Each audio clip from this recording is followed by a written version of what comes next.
Archaeologists are always busy. There isn't an off-season in archaeology. There's always something out there to find, and there's always somebody willing to find it. That means we have a never-ending supply of archaeological discoveries to share with you. This collection of recent wonders is just as packed with ancient delights as everything that's gone before it. So let's show you the goods. A well-thought-out inscription on a piece of jewelry can make all the difference when you're giving a gift to a loved one. It's always nice to receive a ring, but it's even nicer to receive one that has something personal etched into its surface. We wonder what the recipient of this ring thought when they received it. The ring was found by a metal detectorist in Wales. It's already notable for the distinctive skull design on its face, which identifies it as a death's head ring. But the inscription makes it even more sinister. It's in Latin and says, "Memento Mori." For those who don't speak the language, that translates into English as, "Remember death," or, alternatively, "Remember you must die." Dr. Mark Redknapp, who works for the National Museum of Wales, says the message might not have been intended to be as morbid as it seems to us. He points out that people didn't tend to live long lives back in the 16th century when the ring was made, so accepting that death was a part of life was important. He loves the piece and agreed to buy it from the finder to add to the museum's collection. Since we are on the topic of jewelry, let's check out a beautiful 11th century earring. It was discovered by an amateur metal detectorist working in a field close to Bowling, West Jutland, in December 2021, and is believed to be the first discovery of its kind in Scandinavia. It's a Cloyson enamel earring, and is one of only 12 that have ever been found in the world. The earring is fashioned in the shape of a crescent, backed by a gold plate, and then framed in more gold around the purple, green, and blue enamel. Gold thread has been used on the enamel to create the outline of two birds next to a tree. It's likely that the tree is the metaphorical tree of life, known as Yggdrasil in Norse mythology. But this isn't a Norse piece. It's more likely that it was made in Egypt and made its way to West Jutland through either trade or plunder. The plunder explanation is made less likely by the fact there are no known Viking settlements in this part of Scandinavia. But the idea of someone here trading for it is just as unlikely. Historians are fairly sure that an earring of this quality could only have belonged to someone with royal blood. The Vikings raided, conquered, and pillaged their way across much of Europe in the 9th and 10th centuries. When they arrived in Scotland, local legends say that the native Scots put up quite a fight, with a particularly large and brutal battle waged in Galloway. There was no solid evidence of this battle until 2014, when amateur archaeologist Derek McLennan discovered the incredible collection of Viking treasures that's now known as the Galloway Horde. It's the largest collection of Viking treasures ever found in the British Isles, consisting of just under 100 artifacts, all of which are 1,000 years old. It's hard to say what the most incredible individual artifact in the Horde is, but many people feel that it's the beautiful Anglosaxon cross. Such is the ornate quality of this piece that historians believe it could only have belonged to a king, or possibly a very important religious leader. The cross is made of black niello, with gold leaf decorations and symbology etched into its surface that refers to the Gospel authors Matthew, Mark, Luke, and John. The cross alone is worth $2 million. The whole collection is worth far more. A little over 1,700 years ago, a Roman ship sank in the Mediterranean, not far from what's now one of the busiest tourist beaches in Majorca. In March 2022, the ancient shipwreck started giving up its secrets after being found by archaeologists. The ship was a trading vessel and has been partially preserved by the sands of the Bay of Palma. Much of the cargo has also been preserved, and because of that, we know that the ship was laden heavy with amphorae full of oil, olives, wine, and garum sauce when it met with disaster. There's no sign that anyone attempted to evacuate any of the cargo before the ship went down, so it may have been at anchor in the bay when it was swallowed by the sea for reasons unknown. Archaeologists have named it the Ses Fontanelis wreck. 300 clay jars have been recovered from the boat so far, along with other personal items like leather shoes, carpenter's drills, oil lamps, and cooking pots. Christian symbols are carved into the sides of some of the amphorae, even though the crew would likely have been pagan, so the wreck could be interpreted as an example of pagans and Christians living side by side. Here's a discovery that's even more recent. In April 2022, archaeologists in England found 7 sets of Anglo-Saxon brooches distributed across 7 grave sites during a planned dig in the county of Gloucestershire. The saucer brooches were buried along with their owners during the 5th and 6th centuries. The gold gilt plate artifacts would have been worn as decorative items, but also served a practical purpose in that they fastened clothing. They were usually worn on the chest, which explains why they were found atop the rib cages of these Anglo-Saxon individuals. They would have been fully clothed when they were buried, but their garments have long since rotted away. Experts think that they were cast from a single piece of sheet metal, thus explaining why they all feature the same decorative geometric patterned motifs.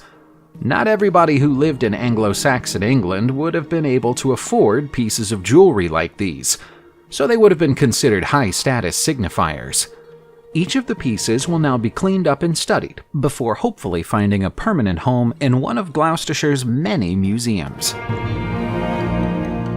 Next, in March 2022, a farmer plowing his field in the Turkish village of Sitli discovered a gorgeous Hittite gold bracelet by chance. The bracelet, which dates back roughly 3,300 years, is the first of its kind to be discovered with figural images on its surface. Furthermore, it is the first Hittite bracelet with an elliptical bezel ever to be unearthed. The Hittites were known to value the shape, but it had only previously been seen in their ring seals. We're lucky that the bracelet didn't get dented or broken during its run-in with the farm equipment. It's already been through some preservation and repair work, and it'll go through a few more processes before being displayed within the Coram Archaeological Museum. Although the actual meaning or significance of the tableau is unknown, enough repair work has been done to discern that the figure at the center of the repousse relief is the goddess Ishtar. Archaeologists excavated the area where it was discovered, but no other artifacts were recovered, so the bracelet's presence in the field remains a mystery. Still, it's a beautiful thing to look at. A stunning, one-of-a-kind golden neck ring was found in Ilsted, Denmark in March 2022. The beautiful piece of jewelry is thought to date to the Germanic Iron Age of the 4th and 5th centuries, and is one of the heaviest artifacts of its kind ever found, with a weight of just under 500 grams. The piece is made from a single piece of gold, folded over itself multiple times to make a ring shape, with the addition of a further plate of gold soldered to the back to create a space for further decorations to be added. Individual threads of gold have been plated along the length of the necklace to make a chevron pattern, although there's also a spiral twist of gold wire running through the middle. Neck rings like this have been found in Denmark before, but they're usually found in wetlands where they were left behind as votive offerings. This one is different because it appears to have been buried inside a longhouse. Rather than being left behind as a votive offering, it may have been buried by its owner to keep it safe from robbers. Our next fantastic artifact is a gold brooch prayer talisman that was found in Manningford, England in February 2022. And experts there think it was lost long ago, thousands of miles from where it was made. The talisman bears inscriptions written in both Latin and Hebrew, and is consistent with the style that was popular between the 12th and 14th centuries. The two inscriptions make up two distinct parts of a Christian devotional prayer. Why two languages were used for the same prayer isn't known. You'll probably be familiar with the prayer because it's still used today. It says, "Hail Mary, full of grace, the Lord is with thee, blessed art thou amongst women, and blessed is the fruit of thy womb, Amen." A further 4 initials are added at the end of the prayer, A, G, L, and A, which stands for the Hebrew phrase Atha Gebir Lelam Adonai, which means, Thou forever art mighty, Lord. This was a magical phrase used in the Middle Ages to guard against illnesses and evil spirits. How the piece came to be in England will probably forever remain unknown, but it's likely to end up on display at the Salisbury and South Wiltshire Museum. We can always rely on Egypt to provide us with a constant stream of archaeological discoveries, and here's a real slam dunk. It's the largest embalming cache ever found in the country, and it's been discovered at Abu Sir. Experts from the Czech Institute of Egyptology at Prague's Charles University have been at the site for some time, excavating a 26th dynasty cemetery. But to their immense surprise, they've found the tools used to mummify the people buried here, as well as the remains of the people themselves. It seems that after the work was done, the cashet was deposited in a large shaft in the westernmost corner of the cemetery. It's made up of over 350 pottery storage jars containing the residues and remnants of various embalming materials, bunched together in 14 distinct clusters. Some of them are puzzling. Archaeologists have found 4 matching limestone canopic jars bearing inscriptions identifying them as belonging to Wahibre Mary Naith, son of Lady Erturu. Despite the clear dedication, it doesn't seem that the jars were ever used. Perhaps Wahibra Mary Naith was seriously ill and expected to die but subsequently recovered, or perhaps his relatives weren't happy with the quality of the work. Coin finds are reasonably common in the British Isles, thanks to the long and complicated history of the region. But not all of those coin finds become world record holders. This one is. Known as the Jersey Celtic Coin Horde, it's a collection of 69,347 Iron Age coins discovered on the island of Jersey in 2012, making it the largest collection of Iron Age coins ever found. Some of the coins are in better condition than others, but the very best of them are currently on display at Jersey's La Hougue Bay Museum. All of them came from around the same era and were minted approximately 2,000 years ago. Putting a value in a collection this large is difficult, but experts conservatively estimate that it would sell for around $14 million if it were ever put up for auction. That's unlikely, though. The collection is now officially the property of the British Crown.